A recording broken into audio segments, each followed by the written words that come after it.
saw this a few years ago in the NFT cycle where today if you own an NFT, you're already using IPFS and file. You're paying $1 million for a monkey.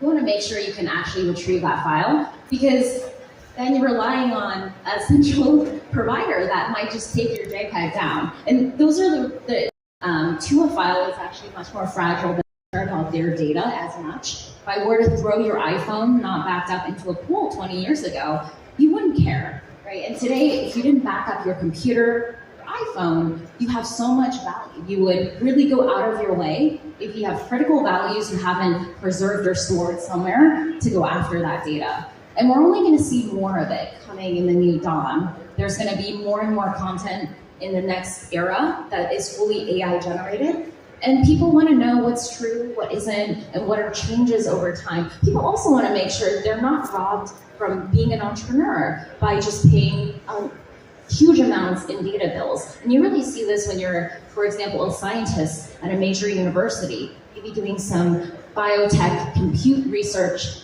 and suddenly the university can't afford storing archives of their research data because the AWS bills skyrocket. And what's really beautiful about decentralized storage network is you have that consistency of an open and transparent network in determining what you're going to pay, making sure that the cost stays affordable, and that at the end of the day, you fully control how your data is stored and owned.